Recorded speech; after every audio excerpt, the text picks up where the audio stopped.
नाम पर हंगामा हुआ है। किसानों के मुआवजे के मुद्दे पर भी हंगामा देखने को मिला। ये बड़ी खबर आपको बता रहे हैं। मुख्यमंत्री नायब सैनी ने जवाब दिया है तमाम मुद्दों को लेकर के। कई महत्वपूर्ण मुद्दे जो हैं वो सदन में उठाए गए हैं और उन तमाम मुद्दों का जवाब जो है वो सत्ता पक्ष की तरफ से दिया गया है। किसानों के खराबे का 100% मुआवजा दिया गया। ये जवाब की गई है। फिलहाल ये बड़ी खबर आपको बता रहे हैं। विधानसभा में बाबा साहिब के नाम पर भी हंगामा जो है वो देखने को मिला है। किसानों के मुआवजे के मुद्दे पर सवाल उठाए गए तो मुख्यमंत्री ने जवाब दिया और बताया कि 100% किसानों के खराबे का मुआवजा दिया गया है। ये बड़ी खबर। प्राकृतिक आपदा के चलते जो नुकसान हुआ उसका भुगतान किया गया है, मुआवजा दिया गया है। विपक्ष के सवालों का सरकार की तरफ से जवाब दिया गया है।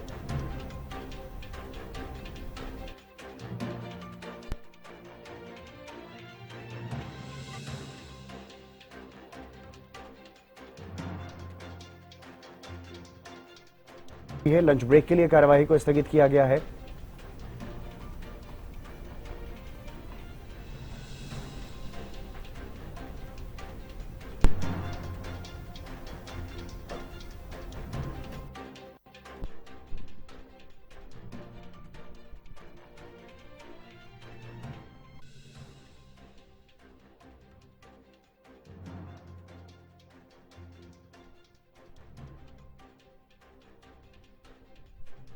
सभा में कई महत्वपूर्ण मुद्दे जो हैं वो विपक्ष की तरफ से उठाए गए और उन तमाम सवालों का जवाब भी सत्ता पक्ष की तरफ से दिया गया है।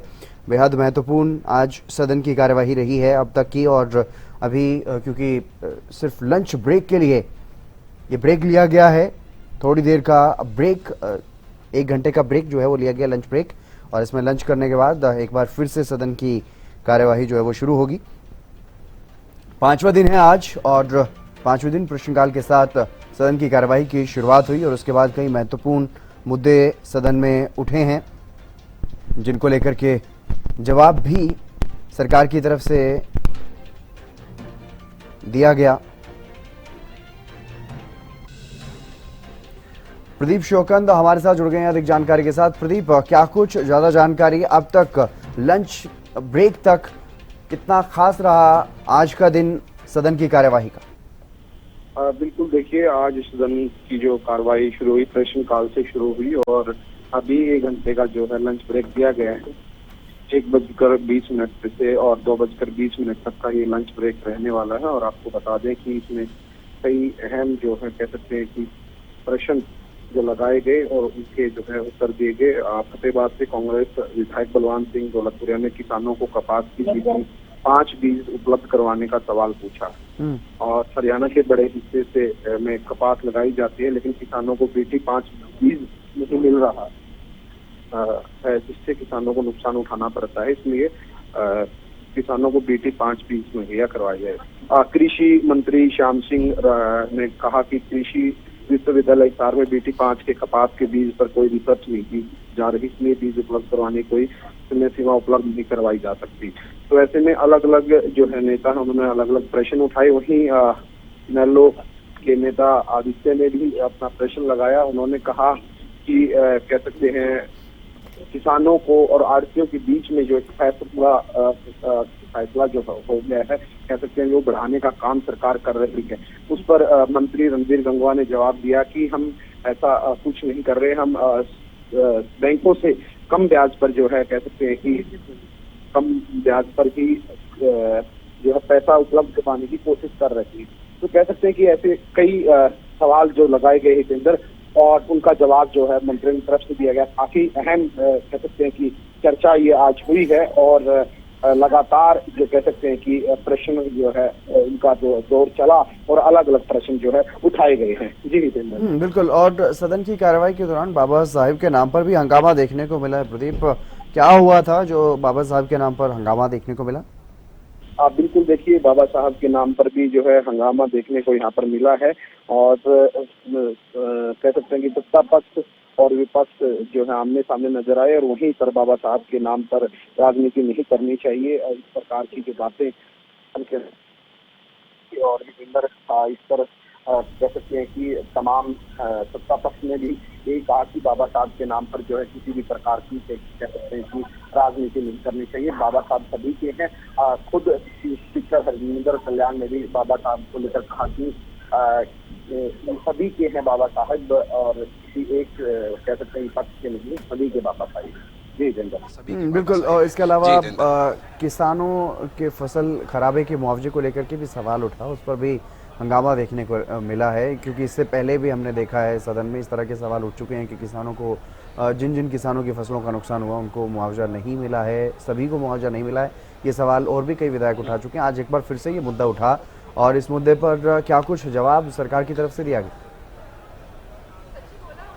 अब बिल्कुल देखिए, लगातार जो विधायक हैं, विपक्ष के दल के विधायक हैं, वो ये सवाल उठाते हैं कि किसानों को जो है मुआवजा नहीं दिया गया, क्योंकि जिस प्रकार से पोर्टल पर कह सकते हैं कि बोला गया था कि पोर्टल के ऊपर जो है डालें और उनको कम मुआवजा मिलेगा। लेकिन तमाम जितने भी विधायक, उनका यही कहना कि हमारे एरिए में जितने भी कह सकते हैं कि किसान हैं, उनका जितना खराबा हुआ है उसके हिसाब से नहीं, बल्कि दूसरे हिसाब से जो दिया गया है। और इस वक्त हमारे साथ स्वास्थ्य मंत्री आरती राव भी मौजूद हैं हितेंद्र, उनसे भी जानकारी लेने की कोशिश करेंगे। मैम, आज सदन की 5वां दिन रहा, इस वक्त तो कह सकते हैं कि इस वक्त हमारे साथ कह सकते हैं कि मौजूद थी स्वास्थ्य मंत्री। बिल्कुल हितेंद्र, देखिए आज की कार्रवाई काफ़ी अहम रही और कह सकते हैं कि बाबा साहब के नाम पर भी हंगामा देखने को मिला और काफ़ी प्रश्न जो है वो लगाए गए और प्रश्नों में जिस प्रकार से किसानों की आवाज़ खासतौर पर विपक्ष जो है उठाता हुआ नजर आया। लंच ब्रेक के बाद क्या कुछ कार्यक्रम हैं प्रदीप?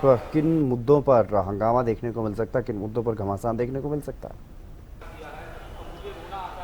जी बिल्कुल, देखिए जिस प्रकार से कह सकते हैं कि लंच के बाद एक अहम मुद्दा रहने वाला है। आपको बता दें कि लंच ब्रेक के बाद जिस प्रकार से अभी बीबी बत्रा ने आवाज़ उठाई थी, कल कृष्ण बेदी मंत्री ने एक प्रश्न चिन्ह लगाया था, एक अखबार के नाम पर कटिंग दिखाते हुए कहा था कि जो पहले HCS कह सकते हैं भर्ती हुई थी, उसके अंदर जो है भाई भतीजावाद चलता था। यानी कहीं न कहीं जो HCS जो भर्ती होते थे वो हुड्डा पर आरोप लगाते हुए उन्होंने कहा कि भूपेंद्र सिंह हुड्डा के भतीजे प्रदीप, आप नजर बनाए रखिएगा। फिलहाल बहुत शुक्रिया आपका तमाम जानकारी देने के लिए। तो हरियाणा का बजट सत्र चल रहा है विधानसभा में, आज 5वां दिन कार्यवाही का और आज 5वें दिन कई महत्वपूर्ण मुद्दे जो हैं वो सदन में उठे हैं और हंगामा भी देखने को मिला। जो सवाल है मैम से कि in the very first question I had asked related to total number of Ayushman Bharat Chirayu card, यहाँ बताया गया है हमें डेटा कि एक्टिव 1,38,047,905 है एंड डिसेबल्ड / कैंसल्ड 3,76,500 है। जो सारे डिसेबल्ड कार्ड्स है are primarily most of these because जब आपने वेरीफाई किया तो इनकम गलत आई, और are these because of any other reason? Sir, जो डिसेबल्ड कार्ड्स हुए हैं पहले तो डेटा वैलिडेशन की वजह से हुए हैं, और साथ साथ जो चिरायु एक्सटेंशन स्कीम हमने दी है उसकी हर सालाना हमें फिर से भुगतान करना पड़ता है उसको अवेल करने के लिए। तो हमारे कुछ 2.5 लाख ऐसे लोग हैं जिन्होंने पूरा भुगतान नहीं किया है, इसकी वजह से उनका एक्सटेंशन रोक दिया गया है। इसके साथ साथ CCHF एम्प्लॉय बेनिफिशरीज भी थे जिसकी डबलिंग हो रही थी, और पेंशनर्स भी थे, और CAPF के भी जो एलिजिबल बेनिफिशरीज थे वो भी इनमें लगे। जो जवाब दिया है उसमें कहा है कि सभी जगह पर पेयजल की आपूर्ति करवाई जा रही है। ये जिन गांवों का जिक्र मैंने कालियावास, खानपुर कला, मूंसा, खोरड़ा, बहू, नौगावा, सालावास, मातनेल, धाना, धनीरवास तथा जज्जर शहर के वाटर वर्क्स की बात की है जो कि नहर पे आधारित पानी आता है, तो माननीय मंत्री जी ज्यादातर वाटर वर्क्स की या तो 4 दीवारी टूटी हुई है या जो पानी लंबे समय से नहरों में ऐसे आ जाता है तो उसको स्वच्छ वाटर लेवल या TDS उसका सही हो, उसके लिए हम लोग क्या सुनिश्चित करते हैं? सदस्य को बताना चाहूंगा कि जिन गांवों का और जज्जर शहर का जिक्र किया है, लगभग 9 गांवों का इन्होंने जिक्र किया है, इसके अंदर हमारा जो नौगावा को छोड़ करके, नौगावा के अंदर क्योंकि 30% पानी हम जो रुलियावास है वहां से आता है, 70% पानी के लिए हमने 2 ट्यूबवेल पंचायत की तरफ से, एक ट्यूबवेल पीएचडी की तरफ से जो लगाया हुआ है, उससे पानी सप्लाई करने का काम हम करते हैं। जो ट्यूबवेल का पानी है उसको भी हम रेगुलर टीडीएस उसका चेक करवाते हैं, रिपोर्टें मेरे पास सारी है, मैं आपको दे दूंगा।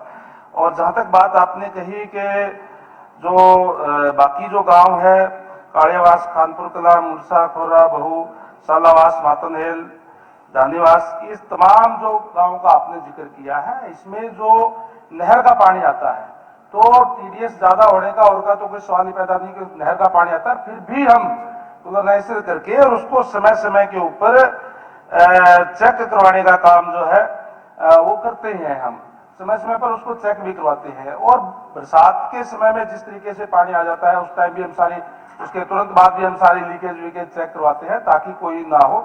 आज भी मैं आपको बताना चाहूंगा कि एक नौगावा को छोड़ करके बाकी सभी गांवों के पंचायतों के मेरे पास है, सरपंचों ने लिख के दिया कि हमारा पानी बहुत अच्छे तरीके से आ रहा है। यहाँ पे मेरे पास सारे ये सरपंचों के, आपके हल्के के, आप देख सकते हैं, मैं आपको दे देता हूँ, कोई दिक्कत नहीं।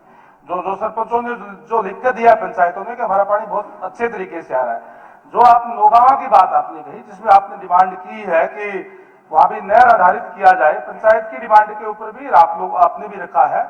हमने इसका एस्टिमेट बना दिया है, जो एस्टिमेट जो बना है वो 17 करोड़ रुपए का बना है और इस पे भी हम कार्य कर रहे हैं। इसकी प्रशासनिक स्वीकृति लेकर के उसको करवाने का काम करेंगे। काली और जो ये आपका खानपुर कला है, इसके अंदर भी 233 लाख रुपए की लागत से पाइपलाइन का और जो वाटर टैंक की रिपेयर की जो बात आप कह रहे हैं उसका, फिल्टर का काम हमारा जो चल रहा है इसका पास हो गया है। और बहू का भी 402 लाख रुपए हमने इसके पास करने का काम किया, जिसमें टैंक, पाइपलाइन, बूस्टिंग स्टेशन वगैरह इसमें बढ़ेंगे। और मुंडसा का भी 178 लाख रुपए इसके पास हो गए हैं, जिससे जो वाटर टैंक की बात, फिल्टर की बात आपने कही है, उसको हम काम करने का काम करेंगे। और जो सालावास, इसके भी 282 लाख रुपए हमने पास करके और 31/8/26 तक ये काम कंप्लीट हो जाएगा हमारे। मेरा बी प्रश्न है माननीय मंत्री जी, जो टीडीएस लेवल है हमारा भारत में जो है टीडीएस लेवल 500 तक फिर भी ठीक माना जाता है, WHO उसको 300 मानती है। और आज के समय में कैंसर की समस्या, हड्डियों की समस्या, डिहाइड्रेशन और जो इस तरह से किडनी की समस्या लगातार इसलिए हो रही है कि हम जो रेगुलर वाटर सप्लाई हमारे यहाँ पर हो रहा है उसका टीडीएस लेवल हम चेक नहीं कर रहे हैं। और इसके अलावा जो मैंने बात कही, यही कारण है कि घर घर में आरओ वाटर या फिल्टर लगा लिए गए हैं। तो मेरा आपसे केवल ये अनुरोध है कि अगर पब्लिक हेल्थ डिपार्टमेंट ठीक से पानी सुनिश्चित करता है, टीडीएस चेक करता है, तो ये जो हेल्थ की बीमारियां हैं ये बिल्कुल कम हो जाएंगी। तो मेरा आपसे केवल एक अनुरोध है, जहां भी वाटर वर्क्स या दूसरी पानी की सप्लाई दे रहे हैं, कृपया आप चेक करें, उसमें टीडीएस लेवल 500 से ज्यादा है।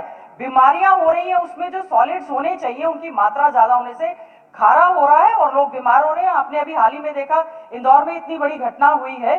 तो आप बहुत ही अच्छे ढंग से जवाब दे रहे हैं, लेकिन हम उम्मीद करेंगे साफ स्वच्छ पीने के पानी की जिम्मेवारी सबकी बनती है। और जितने जल भराव हैं आप उनकी खुद चेक करवा लें, कभी सफाई हुई हो, जार झंकार उन पर बना हुआ है और साफ पानी की सप्लाई नहीं हो रही है। और एक सेकंड और, जो वाटर अध्यक्ष जी इंपॉर्टेंट है, जो पानी की बॉटल्स में पानी सप्लाई किया जाता है माननीय मंत्री जी, पानी की टीडीएस लेवल प्लस जो पानी की प्लास्टिक की बोतल की क्वालिटी है उस पर भी कहीं ना कहीं सरकार को चेक रखना चाहिए, उससे भी कैंसर जैसी बीमारियां बहुत ज्यादा हो रही हैं। माननीय अध्यक्ष महोदय, हम हर साल बरसातों के बाद में उसको गाद निकालने का काम भी बकायदा से उसकी सफाई करवाने का काम हम लगातार करते हैं। हमारे हर जिले के अंदर हमारी अपनी लैब बनी हुई है, जो समय समय के ऊपर हम उसको ट्यूबवेल का पानी चेक करवाते हैं।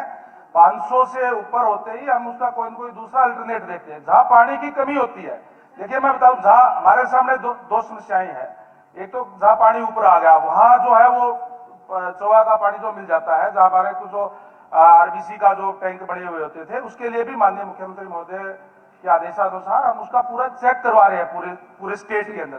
दूसरा जो ट्यूबवेल का जो पानी है वो इमरजेंसी के अंदर 2000 तक परमिसेबल होता है, कोई 1200-1300 होता तो भी हम देते हैं, लेकिन उसका तुरंत 500 से ऊपर हो जाता है तो हम अल्टरनेट देखते हैं कि नहरी पानी का या दूसरे ट्यूबवेल की व्यवस्था करें। इस पॉलीथीन का इस्तेमाल बंद करो। यदि पॉलीथीन की सबसे बड़ा रोग जो हो रहा है ना, जो आप कह रहे हो कि भाई ये शारीरिक क्षमता शरीर घटता जा रहा है, कहीं ब्लड प्रेशर, कहीं शुगर, नहीं आप इसमें करें, सब ये समाज के लिए, हित के लिए काम है। हमारी वरिष्ठ नेता गीता बकुल जी का जो क्वेश्चन था, मैं इसमें ये कहना चाहूंगा कि देश के यशस्वी प्रधानमंत्री आदरणीय मोदी जी ने जो सिंगल यूज प्लास्टिक है उसको बंद करने के लिए उन्होंने कहा, उसके ऊपर उनका काफी जोर है। और मेरा महान सदन से आग्रह है कि हम सब नीचे आम जन को इसके बारे में जागरूक करें कि हमें प्लास्टिक का उपयोग नहीं करना चाहिए, क्योंकि जैसी कैंसर जैसी बीमारी है और वो बड़ी खतरनाक है और बढ़ रही है, वो इसी से रुक सकती है। माननीय अध्यक्ष जी, आपके माध्यम से मेरा पूरे सदन से ये आग्रह है कि इसके ऊपर हमें आगे बढ़ करके काम करना चाहिए। माननीय सदस्य ने जो प्रस्ताव किया है कि गन्नौर नगर पालिका को नगर परिषद के अंदर तब्दील किया जाए, तो इसके लिए आज, क्योंकि इसके नियम कायदे कानून है, जनसंख्या 50,000 मिनिमम होनी चाहिए, तो आज वो नॉर्म्स पूरे नहीं करता, तो इसलिए आज ऐसा कोई भी प्रस्ताव सरकार के विचाराधीन नहीं है। तो क्वेश्चन का यही पहले का जवाब ये है। दूसरा क्वेश्चन जब ये ना में जवाब है तो फिर दूसरा बनता ही नहीं। अध्यक्ष जी, मैं आपके माध्यम से मंत्री जी से और मुख्यमंत्री जी बैठे, मैं निवेदन करना चाहता हूं कि हमारे गन्नौर में अभी इसी साल हॉर्टिकल्चर मंडी शुरू होनी है और 2 गांव जो हमारी 2 पंचायत टेहा और रोशनपुर, वो बिल्कुल गन्नौर से जुड़ी हुई है। सारी गलियां सड़कें आपस में मिलती हैं, वो दोनों हमारी पंचायतें नगर पालिका में शामिल की जाए। और अभी जो जनसंख्या हमारी होनी, मुझे पूरा विश्वास है कि जो नॉर्म्स है हमारे नगर परिषद के, वो आदरणीय कृष्ण बेदी जी ने, जो माननीय मंत्री हैं हरियाणा सरकार में, उन्होंने अखबार का हवाला देकर के नाम दिया। अगर उनको आपत्ति थी कांग्रेस को, तो उस अखबार पर केस करना चाहिए था कि जिन्होंने गलत छापा। उन्होंने रेफरेंस, वो पहले नाम नहीं ले रहे थे, वो सामने से बोल रहे थे कि नाम लो नाम लो। उन्होंने अखबार का हवाला दिया कि इस अखबार में ये चीज़ छपी है। तो आज भारत भूषण बत्रा जी अगर कोई चीज़ कह रहे हैं तो उनको वो ऑन रिकॉर्ड चीज़ है, अखबार के अंदर, इंडियन एक्सप्रेस के अंदर है, उनके ऊपर केस करना चाहिए। तो वो तो ये भी कह रहे, विपक्ष के नेता तो ये भी कह रहे हैं कि अगर ऐसा है, कल हुड्डा साहब ने भी खड़े होकर कहा कि हम 5 भाई हैं, 5 भाइयों में से किसी से भी रिलेट करता तो हमें बताने का काम करें। अरे आप लोग मीडिया के साथी हो, पूरा प्रदेश जानता है किस प्रकार से नौकरियां बिकती थी, किस प्रकार से नौकरियां मिलती थी, किस प्रकार से कांग्रेस के विधायकों के अपना कोटे बंधे हुए थे। हाल ही के चुनावों में देखो ना, 50 वोट पर एक नौकरी की बात उनके प्रत्याशी कर रहे थे। हाल ही के चुनावों में आप देखो, उनके प्रत्याशी बोलते थे पहले मैं अपना घर भरांगा, कुछ फिर अपने रिश्तेदारों का भरूंगा और फिर कुछ बचेगा तो मैं जनता की सेवा करूंगा। ये तो आप सब लोगों के, मीडिया के सब साथी जानते हैं। कभी भी रोहतक का एक क्षेत्र था पर्टिकुलर, वहाँ के अगर रिकॉर्ड निकाल के देखो कितनी नौकरियां लगी है। जीटी रोड बेल्ट पे तो कभी नौकरी मिली नहीं। ये तो भलाओ मनोहर लाल जी का ऐसी व्यवस्था की उन्होंने कि एक गरीब का बच्चा, सब्जी लगाने वाला, रेडी लगाने वाले का बच्चा, साइकिल का पंचर लगाने वाले का बच्चा, सफाई करने वाले का बच्चा, खेत में हल जोतने वाले का बच्चा, HCS लग रहा है, इंस्पेक्टर लग रहा है, पुलिस में भर्तियां देखो, एक गांव से 30-30, 40-40 लोग, खाली बीजेपी वाले विधानसभा क्षेत्र के विधायकों के नहीं, विपक्ष के विधायकों के अपना जो गांव है वहां से बच्चे लग रहे हैं। हमने तो कभी भेदभाव नहीं किया। नीतियां ऐसी बनाई उन्होंने कि आने वाली पीढ़ियां मनोहर लाल जी को याद रखेंगी। जिस प्रकार से मुख्यमंत्री नायब सिंह सैनी भी कह रहे थे कि पारदर्शिता लाने का काम किया गया। देखिए, माननीय मुख्यमंत्री जी जो नायब सिंह सैनी जी हैं, उसी परिपाटी पर तो चल रहे हैं। डंके की चोट पर बताओ मेरे को, एक भी नौकरी मुझे बताओ कि भाई किसी की सिफारिश से लगी हो, डी ग्रुप की भी लगी हो, किसी विधायक की लगी हो। लेकिन विपक्ष वाले के लोग हैं जो तमाम मुद्दे जो है विधानसभा में उठा रहे हैं। किसानों का मुद्दा खास तौर पर कि जल भराव से किसानों की फसलें खराब हुई है, आज तक मुआवजा नहीं मिला है, पोर्टल के चक्कर में घुमाना है। नहीं, कौन कहता है पोर्टल के चक्कर में? पोर्टल से तकलीफ इन लोगों को है। हमने दलाल का सिस्टम बंद किया है, बिचौलों का सिस्टम बंद किया है। क्या अब आप मानते हैं कि अब दलाली नहीं होती? कौन कहता है दलाली? मुझे एक भी सबूत दिखाओ कि कोई दलाल बीच में मुआवजे के लिए दलाल हो। इन्होंने तो 2-2 रुपए के चेक बांटे हैं, 5-5 रुपए के चेक बांटे हैं। शर्म आनी चाहिए इनको ये बात करते हैं। भाई सरकार, लोकतंत्र में जनता सर्वोपरि होती है ना। तीसरी बार सरकार लाना ये इतिहास है अपने आप हरियाणा में। जनता ने विश्वास ही तो किया बीजेपी पे। पहले 47, फिर 40 और अब 48। मतलब पहली टर्म से मनोहर लाल जी की जो पहली टर्म थी 47 से भी एक सीट बढ़ करके आई। कितना विश्वास किया नायब सिंह सैनी जी के ऊपर जनता ने, तो आप ये अंदाजा लगाइए। देखिए नायब सिंह सैनी जी आदरणीय मनोहर लाल जी की नीतियों का अनुसरण करते हुए पारदर्शिता तरीके से, मतलब रोज एक पब्लिक के लिए अच्छा काम, रात के 2-2 बजे तक वो मिलते हैं, सहज भाव है उनका। इनके हंसने से भी उनको तकलीफ है, पंजाब जाने से भी तकलीफ है। पंजाब का भी काफी वर्जीकर सामने आया है कि हरियाणा से ज्यादा पंजाब में मुख्यमंत्री नायब सिंह सैनी क्यों नहीं जाएंगे? पार्टी के कार्यकर्ता है नायब सिंह सैनी जी, मुख्यमंत्री हैं, पार्टी के कार्यकर्ता है, पहले वो पार्टी के लिए समर्पित हैं। पार्टी को आज सत्ता में तीसरी बार लाने का श्रेय उनको है, उनकी ड्यूटी लगी है पंजाब में। वो पंजाब में व्यवस्था परिवर्तन को लेकर के आम आदमी पार्टी का जो जिसे तंग है, वहाँ की त्रस्त है जनता, कांग्रेस से त्रस्त है जनता, उनका आज राज बदलने के लिए, बीजेपी का वर्चस्व कायम करने के लिए यहाँ की नीतियाँ वहाँ जाकर के बता रहे हैं। जैसे गुजरात मॉडल होता था वैसे हरियाणा का मॉडल जाकर के वहाँ जनता को बता रहे हैं, और जनता वहाँ एक्सेप्ट कर रही है। आप उनके प्रोग्रामों में देखो कितनी भीड़ है, जनता कितना सुनने को आ रही है नायब जी को। नायब जी एक आज राष्ट्रीय स्तर पर नायब जी एक बड़ा चेहरा हैं, और मुझे पूरी उम्मीद है कि उनके अपना कुशल मार्गदर्शन में भारतीय जनता पार्टी की सरकार पंजाब में बनना निश्चित है। सर, जिस प्रकार से मुद्दे उठा रही है कांग्रेस पार्टी, चाहे किसानों का हो या फिर आड़तियों का मुद्दा हो, आदित्य देवीलाल ने भी उठाया कि आड़तियों के साथ जो है कह सकते हैं कि किसानों का ये जो लेन देन था उसको, भाईचारा, उसको खत्म करने का काम कर रहे हैं। नहीं, कहाँ मुद्दे हैं? स्थगन प्रस्ताव लाए हैं, उनके नेता, विपक्ष के नेता सदन में नहीं बैठते, किसी एक पर प्रस्ताव पर वो बैठते ही नहीं। गिनती के उनके मात्र 8-10 विधायक सदन में बैठते हैं, सुनने उनकी क्षमता नहीं है। आरोप लगाना बहुत आसान है, आरोप लगाने के बाद अगर नेता सदन, मुख्यमंत्री जी अगर जवाब दे रहे हैं तो उनको पूरा सुन के जाना चाहिए। मात्र 8-10 विधायक, उनमें भी एक का नहीं। कल अंदर विधानसभा में जूत पतंग हो गया। सीनियर नेता भारत भूषण बत्रा जी को मैंने देखा कि किस प्रकार से उनके साथी विधायक उनको अपना टोंट कस रहे थे। तो ये मैंने पहले क्या कहा, कांग्रेस कभी भी एकजुट नहीं रही। 6 तरह की कांग्रेस है, सुरजेवाला की कांग्रेस अलग है, हुड्डा की कांग्रेस अलग है, अजय यादव की कांग्रेस अलग है। ऐसे करते करते अभी कई कांग्रेस है, गुटों टुकड़ों में बटी कांग्रेस जो अपनी पार्टी को एकजुट नहीं कर पा रही, वो हरियाणा को एकजुट कैसे करेगी? हरियाणा में कांग्रेस का वजूद खत्म हो चुका है। 2047 का रोड मैप हमारा तैयार है। 2047 तक बीजेपी को कोई हटाने वाला नहीं है। सर, आपने 2047 का जिक्र किया, विपक्ष कह रहा है 2047 का रोड मैप याद है, लेकिन अभी जो कह सकते हैं मुआवजा देने की बात हो, बुढ़ापा पेंशन की बात हो, अभी के मुद्दे जो है भाजपा जो है सोल्व नहीं कर ही रहे हैं ना। देखो पेंशन काट दी, शोर डाल दिया। भाई अगर कोई शिकायत आई है पेंशन का, अगर किसी गलत खाते में जा रही है, कोई गलत तरीके से ले रहा है, उसको तो जांच करने का अधिकार है ना। मेरे को बताइए, सरकार का जांच करने का अधिकार है, सरकार जांच कर रही है, पेंशन सबको दे दी। चाहे मुआवजे की बात हो, चाहे भावांतर भरपाई योजना की बात हो, फसलों को सही दाम की बात हो, एमएसपी की बात हो, चाहे पेंशन की बात हो, सरकार पूरी संजीदगी के साथ हरियाणा प्रदेश की जनता के प्रति समर्पित है।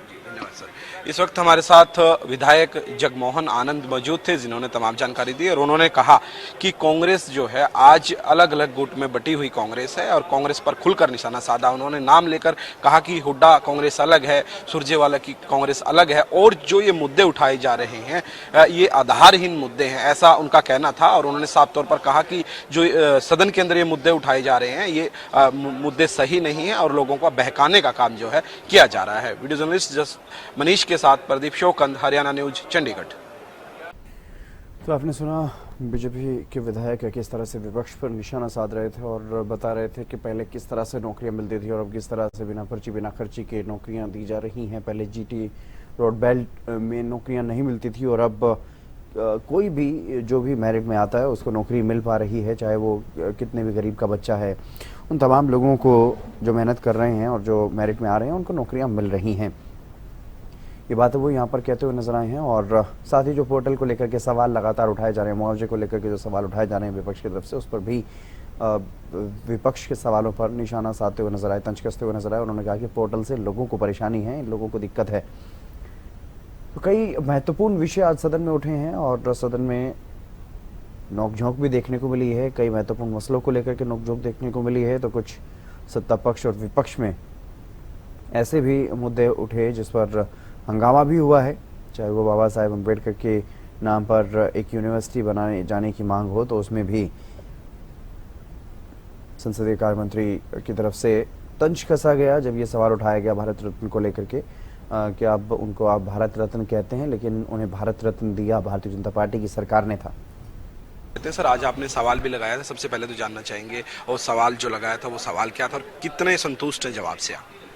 मेरा सवाल था कि किसानों को कॉटन सीड नरमे का बीज BT5 मिलना चाहिए। डॉक्टर मनमोहन सिंह ने 2012 में BT2 दिया था और आज USA, ऑस्ट्रेलिया और चाइना BT6 पे पहुंच चुके हैं। और जिसको हम भूखा नंगा देश कहते हैं, बांग्लादेश और पाकिस्तान, वहाँ पे BT5 आ चुका है। BT5 मात्र 2 स्प्रे में 35 से 40 मन प्रति किले की एवरेज आती है और हमारे किसान यहाँ पे BT2 की बिजाई करते हैं, 15 से 20 स्प्रे करते हैं, उसके बाद में 10 मन से ऊपर एवरेज नहीं आती।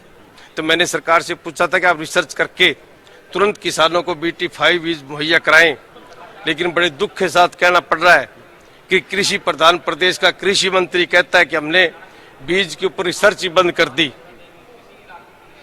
तो एक पंजाबी में कहावत है, सोना रूढ़ी ते सपने महला दे। 2047 में विकसित भारत विश्व गुरु की बात करते हैं और बीज के ऊपर रिसर्च नहीं कर सकते, तो किस तरह से विकसित भारत होगा, किस तरह से विश्व गुरु बनेंगे? ये सब लोगों की आंखों में धूल झोंकने वाली बात है, भ्रम और भ्रांति फैलाने वाली बात है।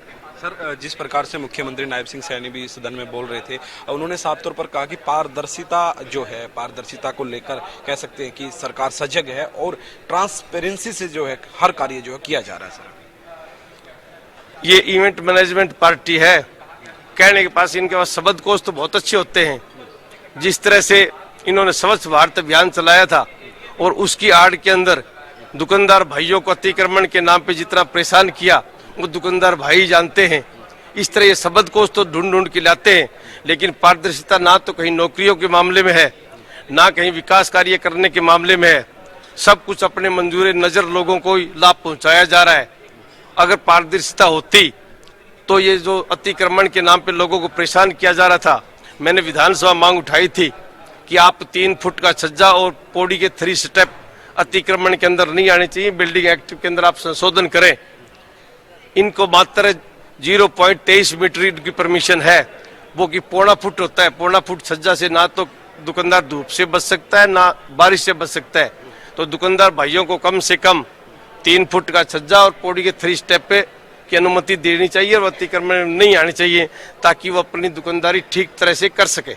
बीबी बत्रा ने भी आज सवाल उठाया। कल कैबिनेट मंत्री कृष्ण बेदी ने स्टेटमेंट दी थी एक अखबार के लेकर कि हुड्डा साहब की जो है भतीजे के नौकरियां के लेके जो सवाल उठाया था, आज उसको लेकर बीबी बत्रा ने भी सवाल उठाया। उसको किस प्रकार से कांग्रेस देख रही है अभी? वो हुड्डा साहब ने बात कल ही क्लियर कर दी थी। हमारा सामाजिक ताना बाना ऐसा होता है, मेरे गांव में मेरे बहुत से भतीजे हैं, तो हुड्डा साहब ने कल क्लियर कर दी थी कि इस तरह का मेरा कोई रियल भतीजा नौकरी नहीं लगा। रिश्ते में हमारे बेटे भी होते हैं, भतीजे होते हैं, भांजे होते हैं, लेकिन ये बीजेपी वाले तिल का पहाड़ बनाने का प्रयास करते हैं हर बार। जिस प्रकार के आरोप लगाए गए, कांग्रेस का क्या स्टैंड रहने वाला इन आरोपों को लेके? कांग्रेस ने विधानसभा के पटल के ऊपर भी जब मौका मिला है, इन आरोपों को झूठा साबित करने का प्रयास किया है, नकारा करने का प्रयास किया है। अगर विधानसभा पटल पे हमें नहीं बोलने दे गया तो मीडिया के माध्यम से हम आम जन तक हमारी आवाज पहुंचाने का प्रयास करते हैं। भाजपा के विधायक जगमोहन आनंद अभी खास बातचीत कर रहे थे। उन्होंने कांग्रेस पर आरोप लगाया कि कांग्रेस जो है आज गुटों में बटी हुई कांग्रेस रह गई है। उन्होंने जिक्र किया कि एक हुड्डा ग्रुप है, एक सुरजेवाला ग्रुप है, एक सैलजा ग्रुप है, ऐसे करके उन्होंने कहा कि गुटबाजी में जो कांग्रेस आज जाती हुई नजर आ रही है। पहले आप जगमोहन आनंद से पूछ लेना, राव इंद्रजीत जी, राव नरवीर जी, अभय सिंह यादव जी, उनकी स्टेटमेंट पढ़ लें और उसके बाद में कांग्रेस पे टिप्पणी करें। जी धन्यवाद सर। इस वक्त हमारे साथ बलवान सिंह दौलतपुरिया कांग्रेस विधायक मौजूद थे, जिन्होंने तमाम जानकारी दी। वीडियो जर्नलिस्ट मनीष के साथ प्रदीप शौकंद, हरियाणा न्यूज, चंडीगढ़। आपने सुना कांग्रेस विधायक को किस तरह से सरकार पर हमलावर नजर आए और इसी तरह का रवैया है सदन के भीतर भी और सदन के बाहर भी। कांग्रेस पूरी तरह से आक्रामक नजर आ रही है। सरकार से लगातार सवाल पूछे जा रहे हैं कि विकसित भारत और विकसित हरियाणा की बातें कही जा रही हैं, लेकिन उसके विजन पर क्या काम किया जा रहा है, उसको लेकर के लगातार सवाल जो हैं वो उठाए जा रहे हैं। और सदन में लंच ब्रेक से पहले कई महत्वपूर्ण मुद्दे उठे और उन पर हंगामा भी देखने को मिला। लेकिन अब सदन में लंच ब्रेक के बाद की जो कार्रवाई रहेगी उसमें देखना होगा क्या कुछ खास रहेगा, क्योंकि वीपी जी राम जी कानून पर भी चर्चा होनी है। उस योजना को लेकर के भी चर्चा की जाएगी। जिस तरह से 100 दिन रोजगार की गारंटी से बढ़ाकर के 125 दिन किए गए हैं, उस पर विस्तार से चर्चा यहाँ पर की जाएगी। लेकिन वहीं कांग्रेस की तरफ से क्योंकि लगातार ये सवाल उठाए जा रहे हैं कि महात्मा गांधी का नाम उस योजना से हटा दिया गया और उसमें राज्य का जो 40% 10% से बढ़ा करके किया गया है, उसको लेकर के भी सवाल उठाए जा रहे हैं। इसके अलावा और भी कई महत्वपूर्ण पहलू विपक्ष की तरफ से रखे जा रहे हैं, जिसको लेकर के ये कहा जा रहा है कि मनरेगा कानून को जब तक बहाल नहीं कर दिया जाएगा, वापस नहीं किया जाएगा इस वीपी जी राम जी कानून को, तब तक वो अपना जो आवाज़ है उसको उठाते रहेंगे। इस तरह की बातें कांग्रेस की तरफ से कही जा रही हैं। लेकिन जब इस पर चर्चा होगी तो सदन में देखना होगा क्या कुछ रवैया विपक्ष का रहेगा, कांग्रेस का रहेगा, किस तरह से अपना विरोध दर्ज करवाएंगे कांग्रेस के लोग। और वहीं भारतीय जनता पार्टी की तरफ से भी तमाम मंत्री और मुख्यमंत्री समेत तमाम जो सदस्य हैं बीजेपी के सत्ता पक्ष के, उनकी तरफ से भी अपनी पूरी तैयारी की गई है और हर बात का जवाब दिया जा रहा है। विपक्ष की तरफ से जो भी सवाल उठाए जा रहे हैं उन तमाम सवालों का जवाब सत्ता पक्ष की तरफ से दिया जा रहा है। सदन में किसान का मुद्दा गूंजा है। किसानों को जो उन्नत किस्म के बीज मिलने चाहिए, किसानों की जो फसल के मुआवजे का मुद्दा है, उन तमाम मुद्दों को विपक्ष की तरफ से उठाया गया है। और वहीं जल भराव का मुद्दा, पेयजल का मुद्दा, ये तमाम महत्वपूर्ण मुद्दे हैं, क्योंकि आम लोगों के स्वास्थ्य से जुड़ा हुआ सबसे महत्वपूर्ण मुद्दा है पेयजल का मुद्दा। और जिस तरह की समस्याएं पिछले दिनों प्रदेश भर में कई जगहों पर सामने आई हैं, उसको लेकर के भी यहाँ पर सवाल जो है वो उठाया गया और मंत्री की तरफ से जवाब भी दिया गया है। तो बजट सत्र का आज 5वां दिन और बेहद महत्वपूर्ण दिन है। प्रश्नकाल के साथ शुरुआत हुई थी और शुरुआत के बाद जिस तरह से विपक्ष और सत्ता पक्ष में जो नोकझोंक देखने को मिली है, सवाल जवाब का सिलसिला जो देखने को मिला है, उसमें बीच बीच में कई बार हंगामा भी देखने को मिला। तो काफ़ी महत्वपूर्ण है आज का दिन, 5वां दिन।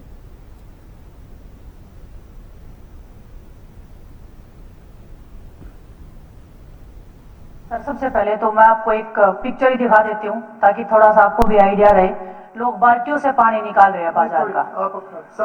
सर, समस्या बहुत बड़ी है और मंत्री जी ने जो आश्वासन दिया है, पहले तो कमेटी के लोग जो अधिकारी है वो मानने को तैयार नहीं थे कि वहां पे समस्या है। मैंने मुख्यमंत्री जी को भी लिख के दिया था उससे पहले, तब अधिकारियों ने रिपोर्ट बना के भेजा कि वहां पे समस्या ही नहीं है। अभी अधिकारियों ने माना है, 2-3 दिन पहले ही शायद इनके पास में वो एस्टीमेट बन के आया है। सर, ये लागू कब होगा ये पता नहीं है। शायद मेरा टर्म चला जाएगा, उसके बाद में आप उसको परमिशन देंगे, उसके बाद में वो बनेगा। जुलाना एक बहुत ही पिछड़ा हुआ क्षेत्र है सर, इतनी बार मैंने ये चीज बोली है। मैं चाहती हूँ कि आप जितना जल्दी हो सके इसको आप पास करके और उस बाजार का आप समाधान करने का कोशिश करें। जो नालियां हैं वो बहुत ही सकड़ी नालियां हैं सर, पानी की निकासी अच्छे से नहीं होती है और ज्यादा बजट नहीं है सर आपके पास। इतना बजट तो होगा 65 लाख का, तो आप जल्दी से इस बाजार की अगर समस्या का समाधान करेंगे तो जुलाना वासी भी आपकी तारीफ करेंगे और मैं भी आपका सदन में खड़े होकर धन्यवाद करूंगी। बहुत बहुत धन्यवाद। मंत्री जी, विनेश का विशेष ध्यान रखो इसमें। अध्यक्ष जी, मंत्री जी। अध्यक्ष जी, इसमें जो नगर पालिका का पोर्शन है वो ऊंचाई की तरफ है और गांव है नीवा है, और नगर पालिका की तरफ से पानी का सारा बहाव गांव की तरफ हो जाता है। तो एस्टीमेट बनाया, तो माननीय मुख्यमंत्री जी ने भी कहा है बहुत जल्दी उसका समाधान करवा दिया जाएगा। अध्यक्ष जी, सदस्य ने क्या नागर चौधरी विधानसभा निर्वाचन क्षेत्र में एक नया एसडीओ नागरिक कॉम्प्लेक्स खोलने का कोई प्रस्ताव है, ये बात रखी है? तो हाँ श्रीमान जी, ऐसा प्रस्ताव सरकार के विचाराधीन है और जिसमें ग्राम पंचायत लोजोता की भूमि भी राजस्व विभाग को हस्तांतरित होनी है, लेकिन उस पर एक रेवेन्यू केस चल रहा है जो जिसकी डेट 25/2/2026 को है। उसमें एक बार फाइनल ऑर्डर आ जाएगा तो ये जो है इसको हस्तांतरित कर दी जाएगी। अध्यक्ष जी, नागर चौधरी शहर से करीब 3 किलोमीटर दूर फायर ब्रिगेड के कार्यालय में प्रशासनिक गतिविधियां संचालित की जा रही हैं, जहां रोजाना सैकड़ों लोग अपने आवश्यक कार्यों के लिए आते हैं। फायर ब्रिगेड के जैसे आपातकालीन विभाग के साथ कार्यालय चलाना प्रशासनिक दृष्टि से भी उचित नहीं है। सरकार सरल और पारदर्शी प्रशासन की बात करती है। जनता को एक विभाग के लिए दो अलग अलग जगह भटकना पड़ रहा है। लंबे समय से अस्थायी व्यवस्थाएं चल रही हैं। बुजुर्ग महिलाएं और बच्चों को 3 किलोमीटर पैदल चलकर आपके मुझे समय निश्चित किया जाए मंत्री जी की कब तक तैयार हो जाए। अध्यक्ष जी, आपके माध्यम से सदस्य को बताना चाहता हूँ, इसमें कोई सरकार पारदर्शिता के पीछे नहीं है। सरकार पारदर्शी शासन ही चलाना चाहती है और 2.5 एकड़ जमीन चिन्हित करके जो नियरेस्ट है उसको ट्रांसफर करने का काम भी सरकार ने अप्लाई कर दिया है, लेकिन उसके अंदर कुछ त्रुटि, कोई उसमें ऑब्जेक्शन था, केस था, क्योंकि जल्दी उसको करके और नहीं होगा तो कोई दूसरी जगह जल्दी करवा देंगे, लेकिन इसमें पारदर्शिता का कोई त्रुटि को खत्म करो जिससे कि लोगों को समस्याओं का सामना नहीं करना जल्दी करें, जल्दी। Thank you. जो माननीय सदस्य ने अपने जो क्वेश्चन के अंदर 4 भागों में ये सवाल किया है, तो मैं बताना चाहता हूँ ये, हाँ श्रीमान जी, ये भ्रष्टाचार निरोधक जो हमारा डिपार्टमेंट है उसके तहत इसमें FIR दर्ज हुई थी, जिसकी वजह से काम डिले हुआ, जिसमें आज तक भी इंक्वायरी चल रही है। लेकिन माननीय मुख्यमंत्री जी से आग्रह किया गया तो उन्होंने कहा इंक्वायरी पेंडिंग करके काम को आगे बढ़ाया जाए। तो उसके तहत जो एक परियोजना नवरंग राय तालाब जिसका विकास है 17 करोड़ रुपए की भी मौजूद हैं, लोहारू से विधायक हैं। सर, लोहारू की क्या कुछ जो ऐसी समस्याएं थी जिनको सदन में उठाने का काम आपके द्वारा? मेरा क्षेत्र जो है वो कृषि से जुड़ा हुआ है और मेन वहाँ पर कृषि का काम, किसानों का ज्यादा काम है। तो 2023 से सबसे मेन जो मुद्दा है वो किसानों का है। जहाँ ये बात करते थे MSP की बात करते थे, ये बात करते थे क्षतिपूर्ति की बात करते थे, MSP रेट पर फसल खरीदने की बात करते थे। मेरे क्षेत्र में सबसे ज्यादा जो फसल होती है वो बाजरे और मूंग की होती है। एक भी दाना MSP रेट पर वहां पर नहीं खरीदा गया। हमारे 3 मंडियां लगती हैं, सिवानी, भैल और लोहारू। एक भी दाना MSP रेट पर नहीं खरीदा गया। ये बात करते हैं रोजगार की। आज आप देखते हो हरियाणा प्रदेश में नौजवान साथियों की क्या हालात है। HPSC का जो चेयरमैन है वो सीधा कहता है कि हरियाणा के तो नौजवान, जो पढ़े लिखे नौजवान हैं, वो किसी काबिल ही नहीं है। तो ये सारी बातें आप लोगों के सामने है। ये बात करते हैं कि भाई हम हर घर तक पानी पहुंचाने की। मेरे क्षेत्र के ऐसे ऐसे गांव हैं जहां पर बिल्कुल खारा पानी है और वहां पर पीने के पानी की भी बहुत समस्या है। खेती के लिए तो बहुत दूर की बात है, लेकिन वहां पर पीने के पानी की भी बहुत मोटी समस्या। आपने फसलों का जिक्र किया, सरकार कह रही है कि 24 फसलें MSP पर ली जा रही है। वही बात मैं आपके चैनल के माध्यम से कहना चाह रहा हूँ कि अगर 24 फसलों में अगर एक भी दाना लोहारू अनाज मंडी, सिवानी अनाज मंडी, भैल अनाज मंडी में एक भी मूंग का गया हो, या भावांतर की बात करते हैं, अगर भावांतर का मूंग का अगर भरपाई का अगर एक भी पैसा किसी किसान के खाते में डाला गया। आपने भर्ती का जिक्र किया, जिस प्रकार से HPSC का जिक्र अभी किया, तो देखा जाए तो जिस प्रकार से मुख्यमंत्री नायब सिंह सैनी ने इसमें साफ तौर पर कहा कि अगर भर्ती की बात की जाए तो हरियाणा की युवा बाहर लगते हैं, चाहे दूसरे स्टेट हैं, वहां पर अच्छी अच्छी नौकरियों पर लगते हैं, तो बाहर वाले भी यहाँ लग सकते हो। तो एक योग्यता के आधार पे जो है चयन होता है। तो आप एक बात देखिए ना कि हरियाणा प्रदेश का युवा अगर हरियाणा प्रदेश में नौकरियां निकलती हैं तो सबसे पहले हक तो हरियाणा प्रदेश का बनता है ना। क्या ऐसे योग्य हमारे नौजवान नहीं है क्या कि इनको ये नौकरी के काबिल ही नहीं है? तो कम से कम प्रायोरिटी तो देनी चाहिए ना हरियाणा प्रदेश के नौजवानों को। तो मुख्यमंत्री नायब सिंह सैनी कह रहे कि ये भारत देश सबका है और यहाँ पर सबको कह सकते हैं कि अप्लाई करने का कह सकते हैं कि अप्लाई कर सकता है कोई भी कहीं पर भी, और जो योग्य हैं उनको नौकरियां बाहर के स्टेटों में दी जा रही हैं। ऐसे ही हरियाणा के अंदर भी दूसरे जो युवा हैं वो आकर नौकरियां कर रहे हैं। ऐसा नहीं हो सकता कि हरियाणा प्रदेश के नौजवान अगर 100 नौकरी लगती हैं और उसमें 90% अगर बाहर के लगते हैं तो उसमें कहीं ना कहीं मैं समझता हूं कि कहीं ना कहीं कोई कमी है उसमें। भारतीय जनता पार्टी के जितने भी नेता, तमाम नेता, जब भी उनसे बात की जाती है तो साफ तौर पर वो कहते हैं कि मुद्दाहीन बातें जो है कांग्रेस सदन के अंदर करती है। वो मुद्दे से भागते हैं। जब मुद्दे की बात आती है, जब वो 2026 की बात आती है तो वो 2013 की बात करते हैं, जब 2025 की बात आती है तो वो 2010 की बात करते हैं। तो ये तमाम बातें हैं, वो मुद्दे की बात नहीं करते, मुद्दे से भटकाने की कोशिश बीजेपी सरकार करती है। जिस प्रकार से राज्यपाल का अभिभाषण हुआ, अभी अभिभाषण पर चर्चा भी जारी है, तो क्या कुछ कहेंगे कि उस चर्चा को लेके आपको कैसा वो अभिभाषण लगा और आपकी उसको लेकर क्या राय है? अभी भाषण भी आप लोगों ने देखा और आने वाली 2 तारीख को बजट भी पेश होने जा रहा है और बड़ी उम्मीद हरियाणा प्रदेश के हर बिरादरी को है। लेकिन आपने 2025 का भी बजट देखा, बहुत उम्मीद थी लेकिन बजट में कुछ नहीं मिला। और हम तो यही कहते हैं कि भी जो उम्मीद के साथ हरियाणा प्रदेश की जनता जिस उम्मीद के साथ जो सत्ता में लेकर के आई बीजेपी को, तो अच्छा बजट सबके लिए लेकर के आए, नौजवान साथियों के लिए नौकरी लेकर के आए, किसान की आमदनी दुगनी करने की जो बात करते थे, किसानों का अच्छा उनको फसल का भाव दें, समय पर पानी दें, तो ये तमाम मुद्दे जो हैं वो 2 तारीख को जो बजट लेकर के आएंगे और उम्मीद करते हैं कि भी अच्छा बजट लेकर के आए जिसमें हर बिरादरी का भला हो उसकी। ये थे हमारे साथ कांग्रेस विधायक राजवीर फारेटिया, जिन्होंने तमाम जानकारी दी और उन्होंने कहा कि उम्मीदें जो है बजट से काफ़ी है। 2 तारीख को जो पेश होने जा रहा है बजट हरियाणा का, उससे काफ़ी उम्मीदें जो है हर वर्ग को जो है लगी हुई हैं। और लेकिन बजट जब पेश होगा तभी कह सकते हैं कि पता चल पाएगा आखिर किस प्रकार का बजट रहने वाला है। वीडियो जर्नलिस्ट जसवीर के साथ प्रदीप शोकंद, हरियाणा न्यूज, चंडीगढ़। तो आपने सुना कांग्रेस विधायक को किस तरह से सरकार की नीतियों पर सवाल उठाते हुए नजर आए हैं और सीधे सीधे एमएसपी पर जो फसलों की खरीद का दावा सरकार करती है उसी को सवालों के कटघरे में खड़ा करते हुए नजर आए और साफ तौर पर कहा कि किसी की भी फसल जो है वो एमएसपी पर नहीं खरीदी गई है। हालांकि सरकार की तरफ से दावा किया जाता है कि फसल एमएसपी पर खरीदी जा रही हैं। 24 फसलें यानी सबसे ज्यादा देश में अगर फसलें एमएसपी पर खरीद की जा रही हैं तो वो हरियाणा में की जा रही हैं और सीधे डीबीटी के माध्यम से यानी डायरेक्ट बैंक में ट्रांसफर किया जा रहा है। पूरा पैसा किसान के खाते में भेजा जा रहा है। लेकिन उसके बावजूद भी ये सवाल विपक्ष की तरफ से उठाए जा रहे हैं और सरकार को घेरने का प्रयास किया जा रहा है। और इसके अलावा और भी कई मुद्दे उठे हैं, चाहे वो फसल खराबे के मुआवजे की बात हो या फसल खरीदी की बात हो या यूनिवर्सिटी के निर्माण करने को जो मांग की गई कांग्रेस विधायक की तरफ से, उस पर भी जो हंगामा हुआ उसकी बात भी यहां पर उठी है। तो कई महत्वपूर्ण मुद्दों पर चर्चा लगातार जारी है और फिलहाल लंच ब्रेक चल रहा है और लंच ब्रेक के बाद फिर से कार्रवाई चलेगी और कार्रवाई में काफी कुछ खास रहने वाला है।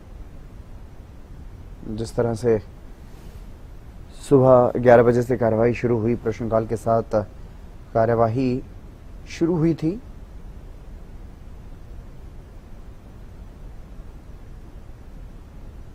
और अब लंच ब्रेक के बाद फिर से जब कार्यवाही शुरू होगी तो कई महत्वपूर्ण मुद्दे उठेंगे और जो स्थगन प्रस्ताव के दौरान जो बात कही गई उस बात को लेकर के भी हंगामा आज फिर से देखने को मिला। HCS में भर्ती को लेकर के जो आरोप लगाए गए,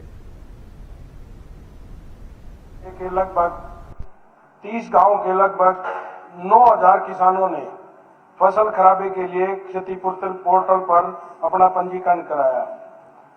प्रशासन द्वारा पटवारियों द्वारा सभी गिरदावरी करवाई गई, जिसमें 95% किसानों की फसल को 100% खराब दर्जा दिया गया फोटो सहित। लेकिन जो फोटो अब 5 किलोमीटर तक लगातार 500 एकड़ में पानी खड़ा है तो वो एक ही फोटो खींच के जाएगा, लेकिन पटवारियों ने सारा उसका वो करके दे रखा है। लेकिन चंडीगढ़ से मेरे को सूचना मिली है, चंडीगढ़ से उनको रिजेक्ट किया गया है, तो वो गलत है।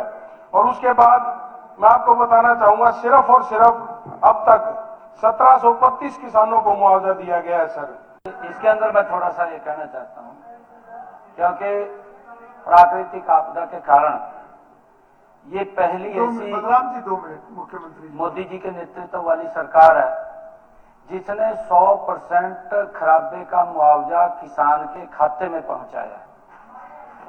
एक मिनट बात सुनो, एक मिनट जी बात तो सुन लीजिए। ये माननीय अध्यक्ष जी, क्योंकि कहीं अगर दिक्कत आई है, मैंने आपको कहा है, क्योंकि पटवारी कांग्रेस के शासन में एक छिपाड़ में बैठ जाते, लस्सी का गिलास मंगवा लेते और वहीं पर कच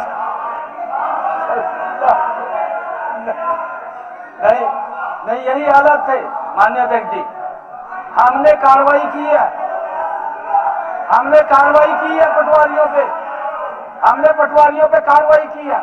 और मैं आपके क्षेत्र का भी बता रहा हूं, 6.5 करोड़ रुपया, 6.5 करोड़ रुपया आपके हल्के के अंदर किसान के खराबे का भेजने का काम किया। ठीक है माननीय अध्यक्ष जी, कुंतला जी, माननीय अध्यक्ष जी, बैठो। माननीय अध्यक्ष जी, इतना उसके बाद सिस्टम, मुख्यमंत्री जी के बाद इतना सिस्टम, मैं कोई आपकी बुराई नहीं कर रहा, नहीं मैं बुराई नहीं कर रहा आपके समय में सिस्टम ऐसा था, मैं बुराई नहीं कर रहा, सिस्टम ऐसा था। चलिए आप उसके बाद में दूंगा समय आपको। ऐसा सिस्टम था, पटवारी गांव में जाया करा था, चपाल पर बैठ जाता, किसान ने कह देता कहा लस्सी लो, लस्सी पी का आ जाता, जवान लस्सी दे देता, कचड़ा देता, बाकी देखते रहते थे। ये इनके समय में था। परंतु आज मैं आपको बता रहा हूं, हमने कार्रवाई की है। हमने कहा है कि पटवारी की जिम्मेवारी है कि अगर किसी किसान का फसल का खराबा हुआ है तो उसका 100% लिख करके हमें देगा। हमने उसके लेर भी बनाए हैं माननीय अध्यक्ष जी।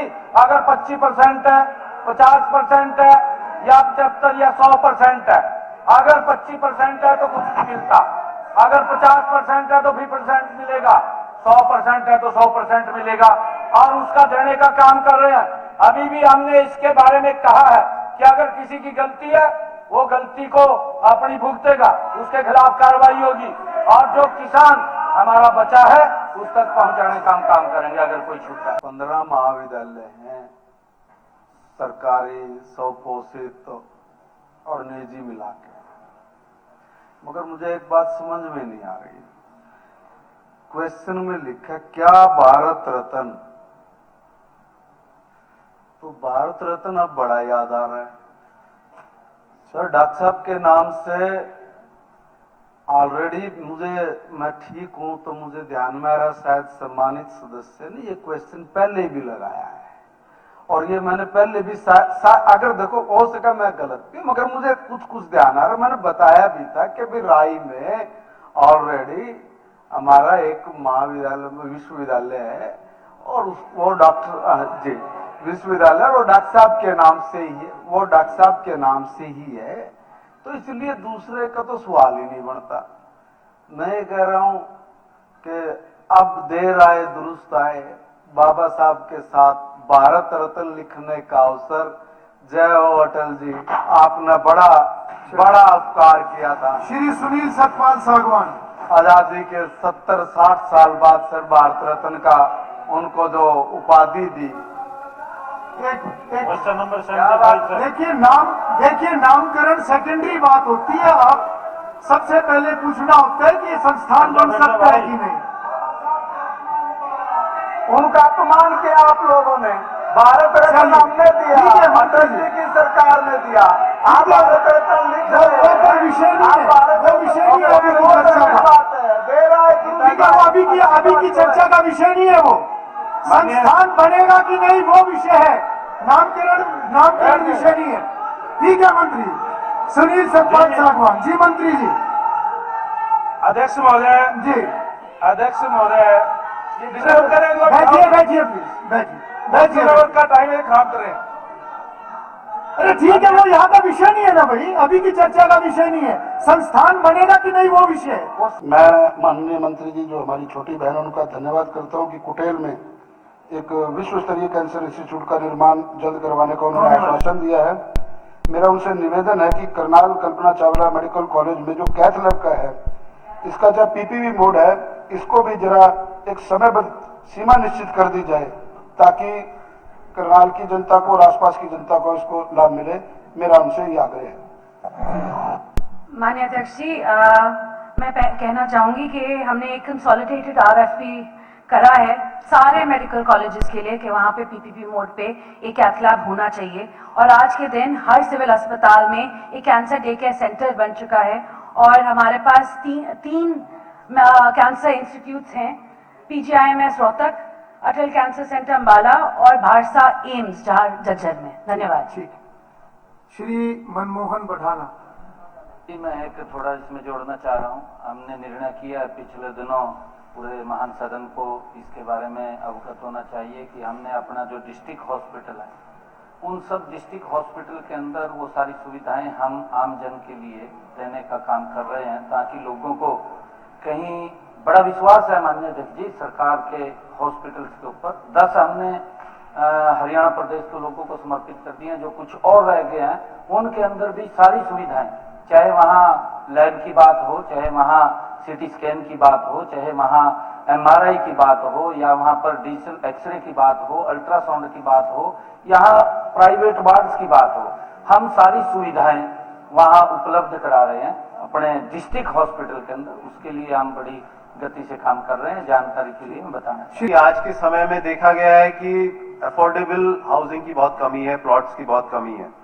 तो मैं सिर्फ ये चाहता हूं कि जिस तरह से हमारी भारतीय जनता पार्टी ने एक रोड्स की कनेक्टिविटी पर जो ध्यान दिया है, आज दिल्ली और समालखा में कोई ज्यादा फर्क नहीं रह गया है, तो जो नए हमारे सेक्टर्स बनेंगे उसमें मेरा सिर्फ इतना एक आपसे आग्रह है कि उसमें 25% जो है EWS श्रेणी के प्लॉट्स के लिए लक्की ड्रॉ के माध्यम से उनको प्लॉट दिए जाएं। और उसमें एक बात और ध्यान में रखी जाए कि स्थानीय लोगों को ही, नहीं तो क्या होता है कि बाहर से जो आए लोग वो वहां पर आ जाते हैं, फिर वहां के जो लोग हैं, जो स्थानीय हैं, जो समालखा के रहने वाले हैं, उनको उसका कोई लाभ नहीं होता है।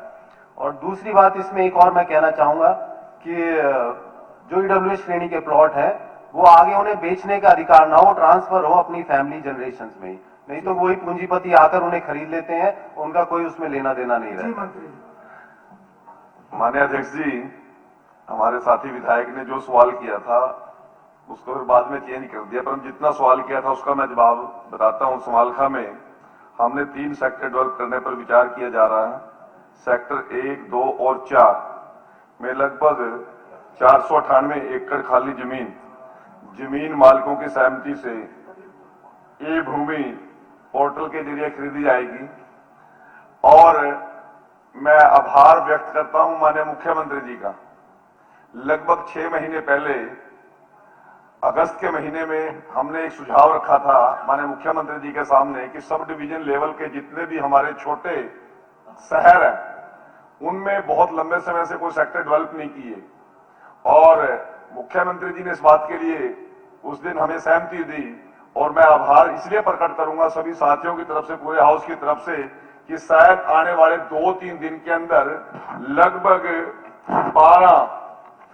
12-13 हमारे ऐसे शहर हैं जिनके अंदर लगभग 40,000 एकड़ जमीन में हम नए सेक्टर डेवलप करना चाहते हैं, और उसमें समालखा भी है।